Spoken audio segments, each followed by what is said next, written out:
Stress is also part and parcel of life, isn't it? Some forms of stress can be good for us because it spurs us to action and it builds, resistance in us. As the saying goes, what does not kill you will make you stronger. When does stress become dangerous and toxic?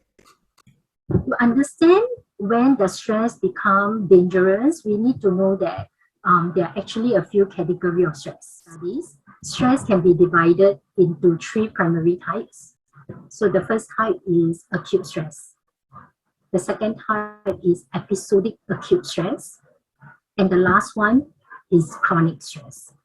So to answer directly to your question first, usually it's the chronic stress that become dangerous.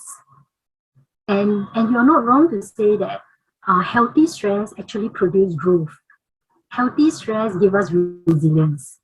So usually the healthy stress comes from the acute stress. So what is acute stress? It refers to a one-time event that is new or challenging to the body. It's the kind of feeling that you get, like for example, for children, it could be like transferring to a new school, forming new friendships, or children having to move to a new neighborhood, new community, or even entering a competition, going on stage for a public speaking event or storytelling event. So these are just one time of event that can be stressful to the body, but once the event is over, the body resumes back to normal functioning, healthy functioning again. So I just want to highlight that acute stress can also be experienced in happy occasions. So for an example, like children going on stage to receive an award, giving a short speech on their achievement, they can actually feel stress. So children can actually not able to sleep 1 or 2 nights before the event. The acute stress is making them feel afraid.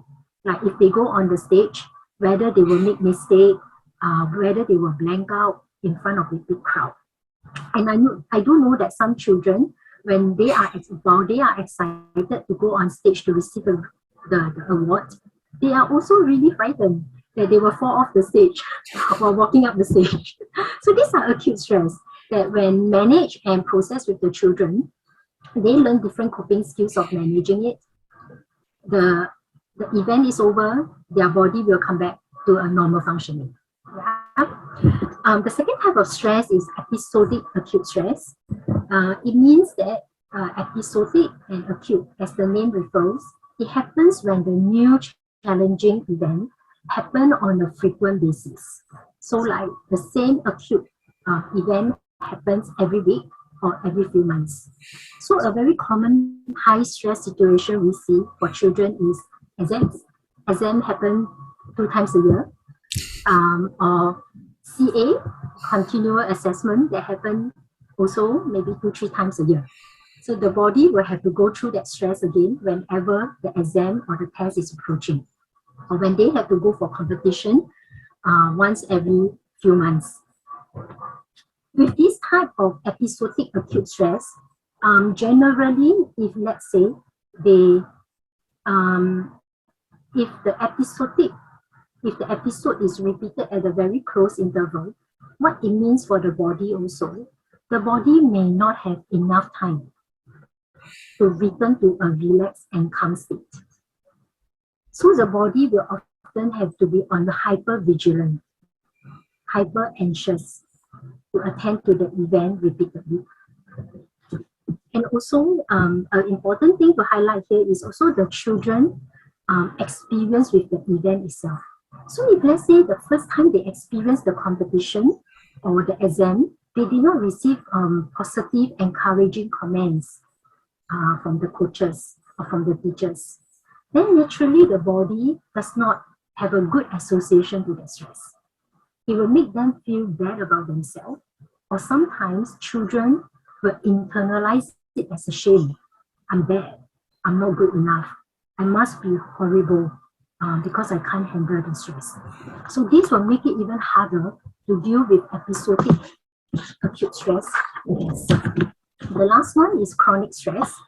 Chronic stress is the accumulation of stressor that continue for a long period of time in children. So one relevant example of chronic stress is sometimes like children can be rushing and attending enrichment and tuition classes weekday and weekends. And one interesting point about chronic stress is that we can experience chronic stress. The parents may not also be aware. Children are not aware too. The only awareness comes at the when certain things get triggered, like through very depressed mood, low moods, panic attacks. And sometimes when we look back, we realize that, oh, a 16-year-old child has been experiencing chronic stress since 7 years old. And then when we ask about the history, what about the stress, we realize that running from courses to courses has created a constant sense of anxiety, worry, and fear in the child. So the other chronic stress sometimes is also children experience bullying. Bullying can be an ad hoc stress, one-time event, and when it gets settled, it's fine. But some children may have experienced chronic stress through bullying since primary school to secondary school, and some males, they may even continue to experience bullying in national service.